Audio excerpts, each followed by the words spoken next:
नमस्कार मंडळी. आज आपण कांचनार कोरला या झाडाच्या कोवळ्या पानाची भाजी बनवणार आहोत.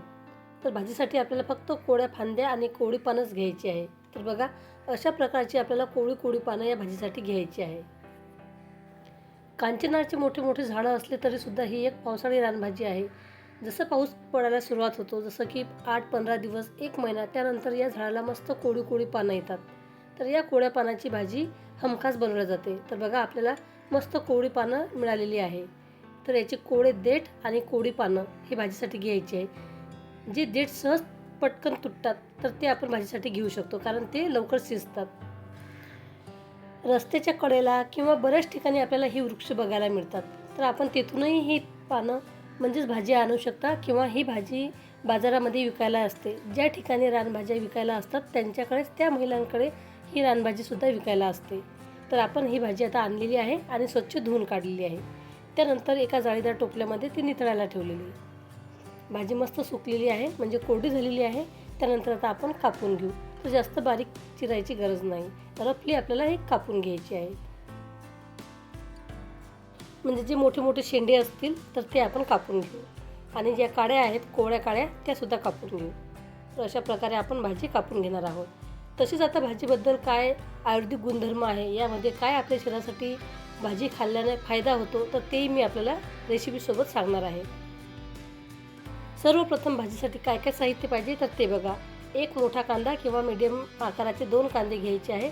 अर्धी वाटी भिजलेली डाळ, लसूण, एक टोमॅटो, जिरे, मोहरी, जाडसर कुटलेली लाल मिरची किंवा हिरवी मिरची तुम्ही घेऊ शकता.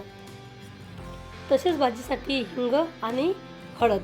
आपण याच्यामध्ये तुरीची डाळ टाकत आहोत, म्हणून मी हिंगसुद्धा घेतलेला आहे. जर भाजी जास्त असेल तर तुरीची डाळ नाही घेतली तरी चालेल, परंतु जर भाजी थोडी आहे तर तुम्हाला ती भाजी थोडीशी जास्त होण्यासाठी तुरीची डाळ किंवा मुगाची डाळ, चण्याची डाळ, कुठली डाळ तुम्ही घेऊ शकता. आणि तुरीची, चण्याची डाळ जर आपण घेतली तर यामध्ये पाव चमचा हिंग टाकायचा, जेणेकरून ती पचनास हलकी होईल. भाजी चवीला तुरट आणि किंचित कडू आहे, पचायला हलकी आहे आणि गुणाने शीतल आहे. तर आपल्याला कफ आणि पित्त हे आपल्या शरीरातील दोष संतुलित करण्यास मदत करते. भाजीच्या सेवनाने पचन सुधारते, भूकही वाढते, रक्तशुद्धीसाठी उपयुक्त मानली जाते. तसेच शरीरातील सूज कमी करण्यासही ही भाजी मदत करते. फायबरमुळे पोट साफ व्हायला मदत होते, कारण यामध्ये कॅल्शियम, लोह, आयर्न आणि फायबर भरपूर प्रमाणात असल्यामुळे आपलं पोटही साफ होते. यामध्ये काही अँटीऑक्सिडंट घटकही असतात. तर भाजी कशी करावी हे आता आपण बघत आहात. भाजी शिजत आली म्हणजे आपण यामध्ये ओलं खोबरं टाकणार आहोत. तर ओलं खोबरं जर नसेल तर तुम्ही यामध्ये शेंगदाण्याचं कूटही टाकू शकता. भाजीचा तुरटपणा, कडूपणा कमी होण्यासाठी यामध्ये आपण शेंगदाण्याचं कूट किंवा ओलं खोबरं टाकणार आहोत. तर अशा प्रकारे भाजी बनवायची आहे. फक्त आपल्याला कोरल्याची भाजी घेताना एक काळजी घ्यायची आहे, ती म्हणजे पानं कोवळी आणि मस्त आपल्याला ताजी घ्यायची आहेत. जर तुम्ही जून पानं घेतली किंवा कडक पानं घेतली तर ती लवकर शिजणार नाही आणि ती चवीला तुरट किंवा कडू असू शकतात. म्हणून आपल्याला फक्त कोवळी पानंच या भाजीची वापरायची आहे.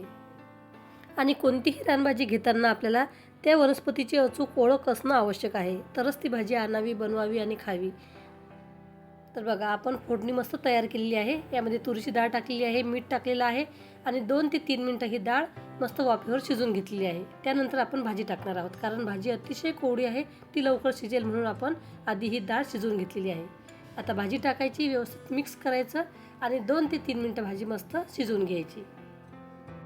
तर मंडळी, आज आपण एक दुर्मिळ आणि अतिशय पौष्टिक अशी रानभाजी कांचनारच्या कोवळ्या पानाची भाजीची रेसिपी बघत आहोत. तर काही भागामध्ये याला कांचनारचा कोवळा पाला म्हणतात, किंवा काही भागामध्ये याला कोरला असंही म्हणतात. भाजी बनवणं अतिशय सोपी आहे. भाजी वाफवायची गरज वगैरे काहीच नाही, डायरेक्ट तुम्ही ही फोडणीला देऊ शकता. भाजी व्यवस्थित मिक्स करून झालेली आहे. आता 2 ते 3 मिनटं मस्त शिजवायची आणि गरमागरम सर्व करायची. तर ही भाजी तुम्ही कुठल्याही भाकरीसोबत खाऊ शकता किंवा पोळीसोबतही खाऊ शकता. तुमच्या भागामध्ये या भाजीला कोणत्या नावाने ओळखतात तर ते मला कमेंट करून अवश्य सांगा. आणि अशाच प्रकारच्या पारंपरिक रानभाज्यांची माहिती मिळवण्यासाठी माझ्या यूट्यूब चॅनलला सबस्क्राईब करा. बाजूला घंटीचं बटन असते, त्याच्यावर देखील क्लिक करा, जेणेकरून जेही व्हिडिओ मी अपलोड करेल त्याची माहिती म्हणजेच नोटिफिकेशन तुमच्या मोबाईलवरती लगेच येईल आणि माझे येणारे पुढील व्हिडिओ तुम्ही न मिस करता सहज बघू शकाल. तर बघा, बघता बघता आपली भाजी तयार झालेली आहे. यातील काडी एखादी हाताने दाबून बघायची, ती नरम झाली म्हणजे आपली भाजी तयार झाली. तर मस्त गरमागरम भाजी तयार आहे. याचं वासही खूप मस्त येत आहे आणि बघून तोंडाला पाणी सुटलेलं आहे. मस्त भाजी तयार झालेली आहे. आता आपण सर्व करून घेऊ. अशाच प्रकारच्या नवनवीन पारंपरिक हेल्दी आणि टेस्टी रेसिपी मी नेहमी आपल्या चॅनलवरती अपलोड करत असते. तसेच पावसाळी रानभाज्या, पावसाळी रानभाज्यांची माहिती तसेच ओळख ही मी नेहमी आपल्या चॅनलवरती दाखवत असते. जर तुम्हाला अशा प्रकारच्या रानभाज्या आवडत असतील तर अवश्य माझे व्हिडिओ तुम्ही बघा. मी भरपूर प्रमाणामध्ये रानभाज्यांचे व्हिडिओ आपल्या चॅनलवरती अपलोड केलेले आहे. तर वरून थोडंसं ओलं खोबरं टाकायचं आहे आणि भाजी मस्त खायला घ्यायची आहे.